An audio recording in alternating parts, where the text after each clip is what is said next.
বিভিন্ন জায়গায় family card বিতরণ হচ্ছে, ফ্যামিলি কার্ডের দেখানো লোভ দেখানো হচ্ছে বা দেখানো হচ্ছে, সেটা নিয়ে তো কেউ বাধা দিচ্ছে না। তাহলে কেউ যদি আপনি ফ্যামিলি কার্ড দিয়ে যদি আপনাকে বাধা না দেয়, তাহলে আপনি তারা যদি বিকাশ নাম্বার নিতে চায় তাহলে আপনি বাধা দিবেন। এটি তো আপনি 17-18 বছর আমরা দেখেছি যে আপনার পছন্দ না হলে আপনি বাধা দিবেন। বিএনপি পক্ষ থেকে তার বেহেশতের লোভ দেখানো হচ্ছে এমন অভিযোগ আছে। বেহেশতে দেখেন এখন কিন্তু সেই কথাটা কম বলা হয়। কেন কম বলা হয় জানেন? কারণ বেহেশতে যখন বিভিন্ন ভিডিও বের হয়েছে, হ্যাঁ, যেমন কুমিল্লা 14 গ্রামের এমপি প্রার্থী কামরুল হুদা সাহেব বলেছেন যে ওর আমার নাম প্রতিদিন একবার নিলে জান্নাত নিশ্চিত, বা জামাতকে ভোট দিলে জাহান্নামে যাবে, এমন ভিডিও আমরা দেখেছি। তো সুতরাং এটি যদি এমন হতো যে জামাতের কোনো ইশতেহার দিয়েছে যে বা পলিসি সাবমিটে বলেছে যে আমাদেরকে ভোট দিলে বা জামাতের পক্ষ থেকে আপনি যখন যেমন ফ্যামিলি কার্ডের বিষয়টা, এটা তাদের ইশতেহারের একটা বিষয়, এটা তাদের 31 দফা পরবর্তীতে তাদের ঘোষণা দিয়েছে, তারেক রহমান সাহেব তাদের প্ল্যানের মধ্যে এটা আছে। কিন্তু জামাতের কোনো ইশতেহার, কোনো প্ল্যানের মধ্যে জান্নাতের বলেছে যে ভোট দিলে জান্নাত দিবে, এটি কোথাও আছে? তার মানে বিক্ষিপ্ত বিচ্ছিন্ন কিছু কথা, এটা তো একটা দলের কথা হতে পারে না। আপনি এই বিএনপির বিরুদ্ধে যে অভিযোগগুলো আনা হয়েছে আপনি দেখেছেন, এটি কি শুধু মৌখিক অভিযোগ নাকি বাস্তবিক কথা? আপনি 1.5 বছরে কি দেখেছেন? 1.5 বছরে এই পর্যন্ত 7,000 চাঁদাবাজির কারণে 7,000 নিজের কর্মীকে তারা বহিষ্কার করেছে। জামাতের বিএনপির রাজনীতিটা কেমন দেখেন? বিএনপির রাজনীতিটা হচ্ছে তারা হচ্ছে যেমন বিএনপির রাজনীতি যারা করে বেসিক্যালি তাদের কোনো আসলে কোনো পেশা থাকে না, তারা রাজনীতিকে পেশা মনে করে। কিন্তু জামাত এই দিক থেকে একটি ব্যতিক্রম। জামাতের যারা আছে, জামাতের কোনো জনশক্তি, জামাত হচ্ছে সবসময় তাদেরকে চিন্তা করে কর্মসংস্থান ব্যবস্থা করে দিতে, চাকরির ব্যবস্থা করে দিতে। যে আমি একটা প্রতিষ্ঠান তৈরি করলাম, সেখানে 5,000 লোক চাকরি করবা, তুমি চাকরি করো, তারপরে রাজনীতি করো। সেই 5,000 কি সবই জামাত ইসলামী? না, মানে জামাত হচ্ছে কর্মসংস্থানের ব্যবস্থা করে, যে তুমি আমার জনশক্তি, তুমি চাঁদাবাজি করা দরকার নেই, অবৈধ কোনো লেনদেন তোমার দরকার নেই, তুমি কর্মসংস্থান নিজে কাজ করে খাও। প্রতিষ্ঠান তৈরি করছে, প্রতিষ্ঠানে সেখানে ব্যবস্থা করে দিচ্ছে। আর বিএনপি কি করে? বিএনপির কোনো দলীয় কর্মী, নেতা কর্মী তাদেরকে কি করে? ভাগ করে দেয় যে এই এলাকাটা তোমার, এই এলাকাটা তোমার, এই যে এই টেম্পো স্ট্যান্ডটা তোমার, এই স্ট্যান্ডটা তোমার। তার মানে কি? সেই এখান থেকে তার জীবিকাটা অর্জন করে নিচ্ছে। আপনি দেখেছেন তাহলে 7,000 কিভাবে নিজের বহিষ্কার হলো চাঁদাবাজির জন্য। আপনি দেখেছেন ঋণ খেলাপি, 17-18 বছর বিএনপি ক্ষমতা ছিল না, 13 জন এমপির 5,787 কোটি টাকা ঋণ খেলাপি। 5,000, চিন্তা করেন আপনি, যারা 17-18 বছর ক্ষমতা ছিল না, সে 13 জন এমপির বিরুদ্ধে ঋণ খেলাপি। যে ব্যাংকে আপনি ওই দিন আমার একজন ক্লায়েন্ট আসছে, এসে বলে যে আমি আমার ব্যাংকে টাকা চাই, টাকা দেয় না, ও টাকা নেই। এই টাকাটা কোথায় গিয়েছে? আওয়ামী লীগ যেভাবে হাজার কোটি টাকা নিয়ে গিয়েছে, সাথে সাথে যখন আমরা হলফনামা দেখতে পেলাম, তখন দেখতে পাই আমাদের যারা এতদিন ভিকটিম ছিল তাদের মধ্যে থেকেও 5,887 কোটি টাকা তারা ঋণ খেলাপি। আমরা নির্বাচন কমিশনকে অবাক হয়ে যায়, নির্বাচন কমিশন ওই দিন বললেন এই সালাম সাহেবের 1700 কোটি টাকা বলে যে টাকাটা দিয়ে দিয়েন।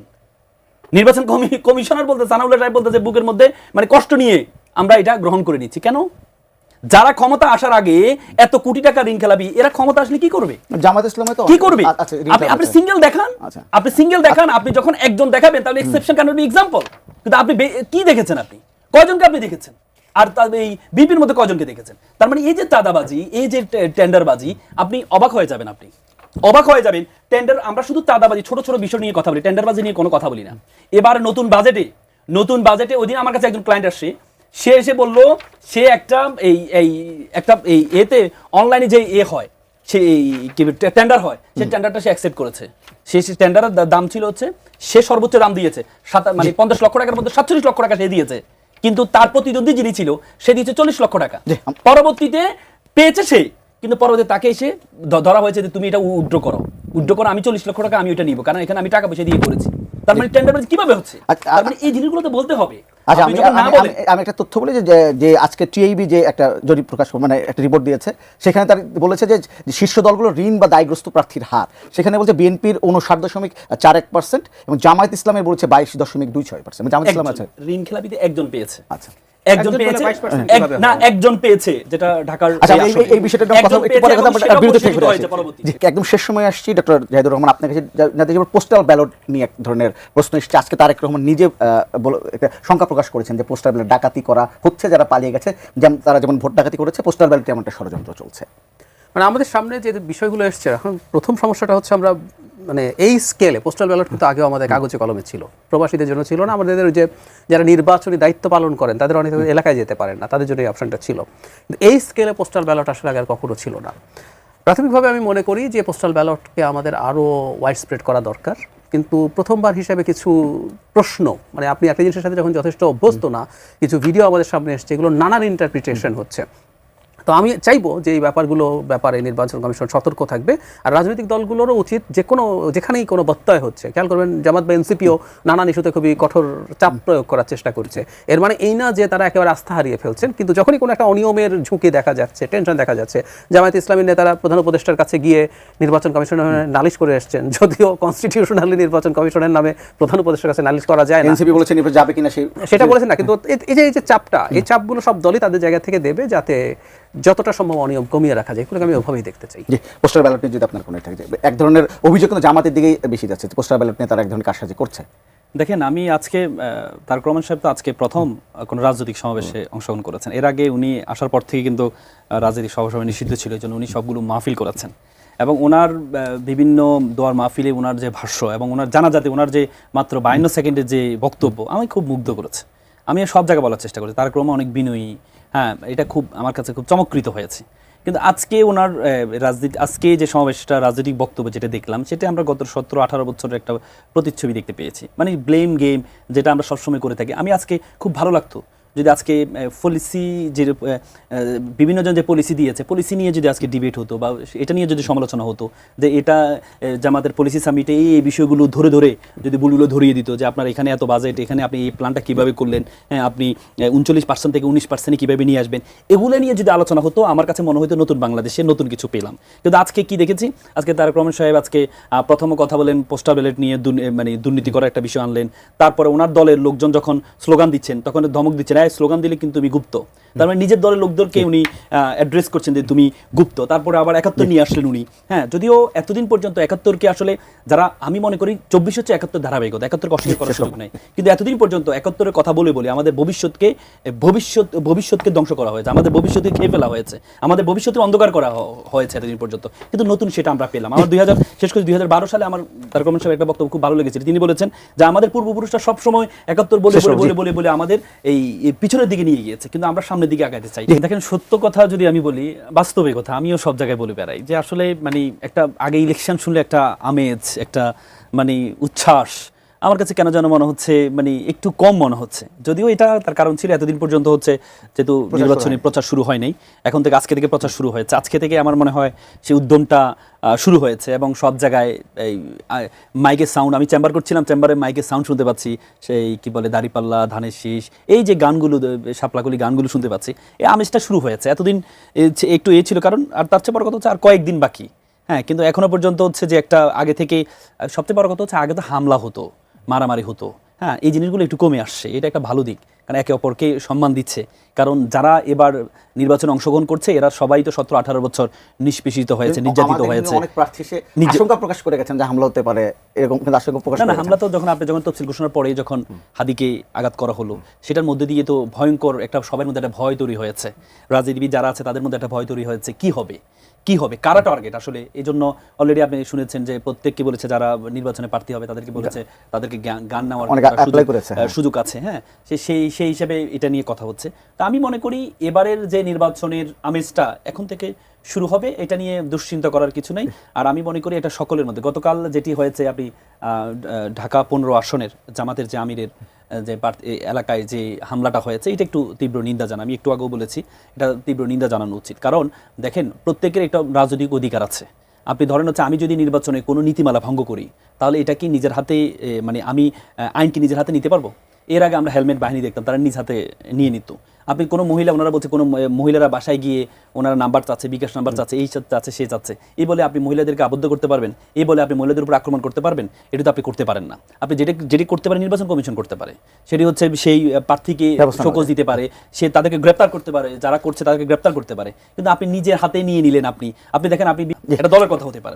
জাহিদুর রহমান, একজন দর্শক ফোন করেছিলেন যে আমার মনে আছে।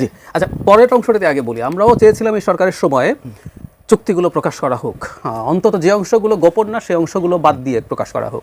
আর একটা কথা মনে রাখতে হবে, অ্যাগ্রিমেন্টের একদম লিগাল বাইন্ডিং আছে, কিন্তু এমওইউ বা মেমোরেন্ডাম অফ আন্ডারস্ট্যান্ডিং, এটার কোনো লিগাল বাইন্ডিং নাই।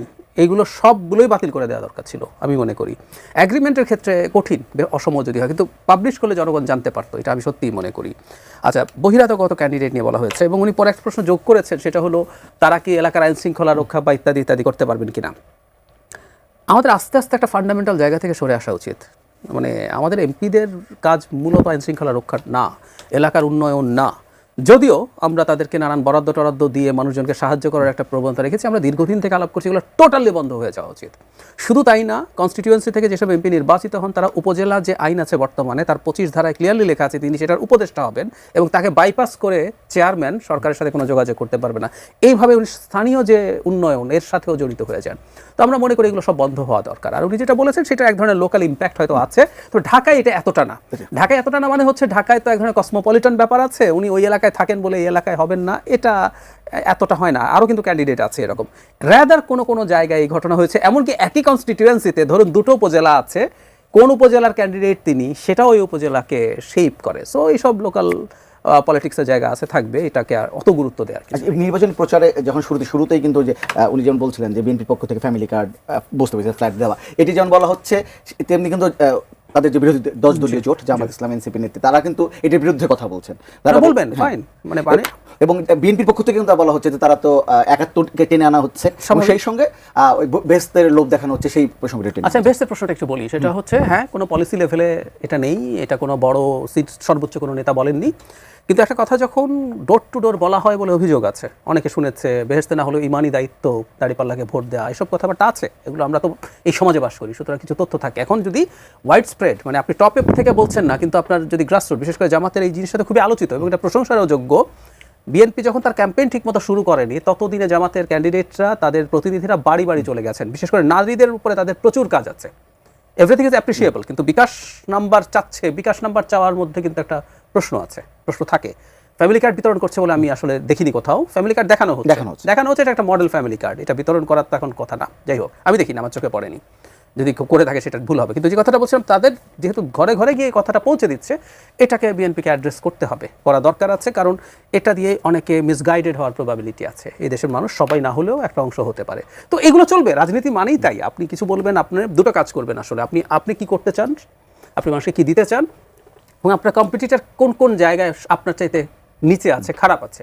ধরুন 71, মানে অনেকে বলেন যে বিএনপি তো এত বছর জামাতকে নিয়ে সরকারও চালিয়েছে, জোটে ছিল, বলে নেই কেন। মজার ব্যাপার, একই কথা বলা যায়, বিএনপির সাথে জামাত সরকারে ছিল, যে সরকারের অংশ জামাত, সেই সরকার দুর্নীতি করে বলে কথা বলছে। দুর্নীতিতে 5 বারের চ্যাম্পিয়ন, এটা ইনফ্যাক্ট সিগনিফিকেন্ট নেতারা বলেছে। আওয়ামী লীগের টোনে কেন বলছি 5 বারের চ্যাম্পিয়ন কথাটা ঠিক না, এটা নিয়ে প্রচুর আলোচনা হয়েছে। প্রথমবার আসলে আওয়ামী লীগের আমল নামা এসে বিএনপির ঘাড়ে পড়েছিল ওই লাস্ট বছরেরটা। এরপর তারা ফার্স্ট ছিল, কিন্তু যে স্কোরিং সেটা বেড়েছিল, তার মানে দুর্নীতি তুলনামূলকভাবে কমেছে, কিন্তু অন্যদের আরও বেশি কমেছে, তাই সেই জায়গায় ছিল। আমি তাতে সমস্যা দেখি না। তার মানে হচ্ছে জামাতও এতদিন যার সাথে সরকার করেছে, জোট করেছে, তাকে অভিযোগ করছে, আমি স্বাভাবিকভাবেই দেখি। আবার 71 ইস্যু, যেখানে আবার বিএনপির একটা খুব সিগনিফিক্যান্ট জায়গা আছে, তার প্রতিষ্ঠাতা হচ্ছেন স্বাধীনতার ঘোষক, তিনি সেক্টর কমান্ডার, তিনি জেড ফোর্সের প্রধান, তিনি সেটাকে সামনে আনছেন। এভাবেই রাজনীতি হয়। এখন দেখা যাক কারটা জনগণ কিভাবে নেয়। আচ্ছা, আপনার কাছে এটা জানতে চাই যে আজকে জামাত ইসলাম পক্ষ থেকে একটা জিনিস সামনে নিয়ে আসছে যে চাঁদাবাজকে ভোট দিবেন না, দুর্নীতিবাজকে ভোট দিবেন না, এবং এটি কিন্তু মূলত বিএনপিকে টার্গেট করেই বলা হচ্ছে। আমি যদি বলি যে একটা সময় তো বিএনপির সঙ্গে জামাত ইসলাম সরকারের ছিল, জোটের ছিল, তারা একই সঙ্গে সরকার চালিয়েছে, সেখানে দুর্নীতির অভিযোগ যখন বিএনপির বিরুদ্ধে করা হয়, সেই দাগটা কি জামাতের উপর এসে পড়ে না? দেখেন, প্রথম কথা হচ্ছে ওটার বোতলটাও ভাঙে নাই, আগুন লাগা দূরেই থাকুক। ভারতের পররাষ্ট্র মন্ত্রণালয় কিন্তু স্টেটমেন্ট দিয়েছে যে এখানে এই ঘটে গেছে, বাংলাদেশ এটার কাউন্টার প্রতিবাদ করেছে। মোদির সাথে দেখা হয়েছে, প্রধান উপদেষ্টা বলেছেন ওকে কথা বলা বন্ধ করতে হবে। 7 সিস্টার্স তুমি অনেক দূর আছে, অ্যাপারেন্টলি ল্যান্ডলকডের মতো, প্রায় সেমি ল্যান্ডলক, তুমি আবার পোর্ট ইউজ করবো, আমাদের এগুলো আছে। আমরা কি বেশি বললাম আসলে, আমি আসলে জানি না।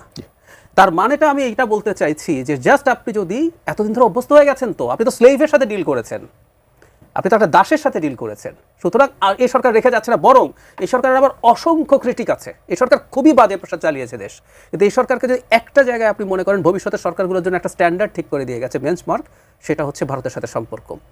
আমি এটার কাছাকাছি যদি ডিল করতে না পারে কোনো সরকার ভবিষ্যতে যে নির্বাচিত হবে, তার কিন্তু বিপদ আছে। যে আমি আসলে দর্শকের যেটি বলেছেন, আসলে আমি একটু অবাক হই। দেখেন, ভারত, আমি যাইদের সাথে একমত যে আমাদেরকে কখনো দেশ মনে করতো না। আমার মনে আছে 2012 সালে, তখন আমি ঢাকা বিশ্ববিদ্যালয়ের ছাত্র, আমি একটা চণ্ডীগড়ে, ভারতের চণ্ডীগড়, পাঞ্জাবের রাজধানী চণ্ডীগড়ে একটা ওয়ার্ল্ড পিস কনফারেন্সে গিয়েছিলাম। প্রত্যেকটা দেশের প্রতিনিধি ছিল, প্রত্যেকটা দেশের পতাকা ছিল। আমাকেও ইনভাইট, আমি গিয়েছি, কিন্তু বাংলাদেশের পতাকা ছিল না। আমি সেদিন সবার সামনে প্রতিবাদ করেছিলাম।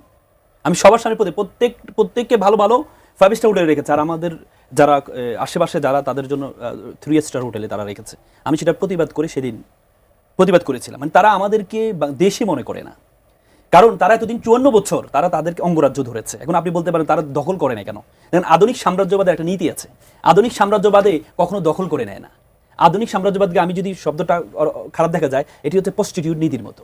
আপনি কাউকে বিয়ে করলেন, টাকা দিয়ে বিয়ে করলেন, মোহরানার টাকা দিয়ে বিয়ে করলেন, আপনি তাকে ব্যবহার করলেন। আবার হচ্ছে আপনি কাউকে টাকা দিয়ে বিয়ে করলেন, আপনি তাকে টাকা দিয়ে ব্যবহার করলেন, তখন হচ্ছে আপনি তার লাইবিলিটি নেন না। বিয়ে করলে তার লাইবিলিটি নিতে হয়, আপনি তার সব কিছু গ্রহণ করে নেবেন কিন্তু তার লাইবিলিটি দিবেন না। ভারত এতদিন আমাদের সব কিছু নিত কিন্তু আমাদের লাইবিলিটি নিত না। আমাদের 20 লক্ষ, আমাদের প্রায় 60 লক্ষ বেকার আছে, বেকারের লাইবিলিটি নিত না। এই জন্য তারা একতরফা আমাদেরকে ব্যবহার করেছে। যখন দেখতে পাচ্ছে তারা আমাদেরকে একতরফা ব্যবহার করতে পারছে না, আপনি দেখেন 54 বছর আমাদের রাডার সিস্টেম, পৃথিবীর প্রত্যেকটা দেশ আমাদের আকাশ সীমায় ব্যবহার করতে, রেজিস্ট্রেশন করতে দিল্লিতে, এবং প্রত্যেকটা বিমানে $500 করে টাকা দিতে হতো। সে $500 এতদিন পর্যন্ত ইন্ডিয়া পেয়েছে। আমাদের রাডার সিস্টেম থাকার পরেও আমরা সেটি আমাদের এখানে রেজিস্ট্রেশন হতো না। এই নতুন বাংলাদেশ আসার পরে এখন রাডার সিস্টেম, প্রত্যেকটি বিমান আমাদের দেশে রেজিস্ট্রেশন হয়। তার মানে কি? তার মানে কি এতদিন পর্যন্ত তারা আমাদেরকে ব্যবহার করেছে। যেই দর্শক ভাই প্রশ্ন করলো, দেখেন তাদের রিসিপ্রোকালনেস, আপনি পাশাপাশি দেশে থাকলে একে অপর উপর নির্ভরশীল হবেন, কিন্তু বলা হয় যে necessity the mother of invention, প্রয়োজনে মানুষকে আবিষ্কার করতে বাধ্য হয়। আপনি যখন ঠেকবেন, বলে যে মানুষ ঠেকে শিখে, ঠেকে আমরা শিখিয়েছি কিভাবে স্বকীয় অবস্থা থাকতে হয়। অলরেডি কলকাতার মানুষজন কান্নাকাটি শুরু করেছে, তাদের ব্যবসা বন্ধ হয়ে গেছে, তাদের ট্যুরিজম সেক্টর বন্ধ হয়ে গেছে, অলরেডি তারা প্রতিবাদ করা শুরু করেছে।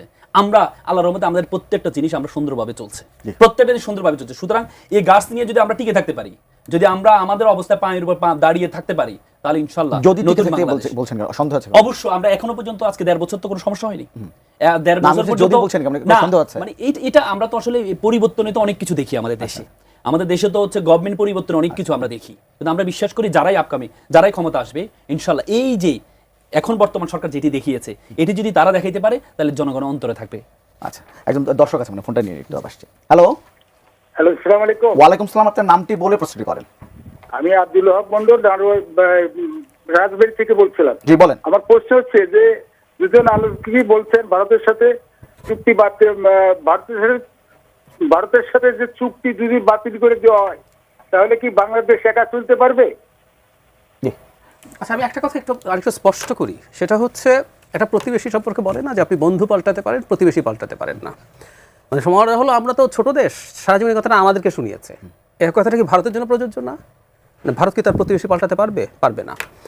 আমি আসলে শক্ত থাকার কথা বলছি, ভারতের সাথে আবার যুদ্ধং দেখে কিছু করতে হবে আমি সেটাও পছন্দ করি না। ধরুন আমাদের কেউ কেউ বলেন শেখ হাসিনা বা আমাদের লোকজনকে যদি ওখানে আশ্রয় দাও তাহলে আমরা 7 সিস্টার্সের যারা বিচ্ছিন্নতাবাদী তাদেরকে আশ্রয় দিয়ে 7 সিস্টার্স নাই করে দেবো, বিচ্ছিন্ন করে দেবো, এগুলো টু মাচ। আমরা ওই যে বললাম একটা স্লেভের মতো থাকা একজন মানুষের জায়গায়, যে অঙ্গরাজ্য বলছেন ভাই, অঙ্গরাজ্যে তো রাইট থাকে, উনি পরে অন্য ক্ষেত্রে বলছেন অঙ্গরাজ্যে তো রাইট থাকে, এটা অঙ্গরাজ্য, এটা কলোনি, এটা উপনিবেশ ছিল। আমরা চাই ভারতকে কিন্তু তার এই জায়গাটা রিকনসিডার করতে হবে। আমরা শক্ত থাকলে এটা হবে। আমরা ভারতের সাথে অবশ্যই সহযোগিতার সম্পর্ক চাই, অবশ্যই চাই, কিন্তু ওই যে দুটো টার্ম আছে বায়োলজিতে, সিম্বায়োসিস, দুজন পরস্পর একসাথে থাকে, দুজনই উপকৃত হয়। একটা হচ্ছে প্যারাসাইটিজম, আপনার মাথায় উকুন আছে, উকুন আপনার লাভ করে না কিন্তু আপনার থেকে সমস্যা, আপনার সব কিছু শুষে নিতে পারে, কৃমি আপনার লাভ করে না, এটা হলো প্যারাসাইটিজম। আরেকটা হচ্ছে কিছু গাটে কিছু ব্যাকটেরিয়া থাকে, ও আপনার কিছু উপকার করে, আপনি কিছু ভিটামিন ইয়ে করতে সাহায্য করে, আবার সে বেঁচেও আছে আপনাকে খেয়ে। সো সিম্বায়োটিক রিলেশন চাই আমরা এমনভাবে কাজ করতে চাই, পরস্পরের সাথে সহযোগিতা করব সব রকম। ভারত, আমি রিপিট করছি, ভারতের যে সিকিউরিটি কনসার্ন আছে সেটা বাংলাদেশকে দেখতে হবে, কিন্তু এটা একতরফা না, এটা 2 তরফা হতে হবে, এবং ভারতকেও বাংলাদেশের সিকিউরিটি কনসার্ন দেখতে হবে।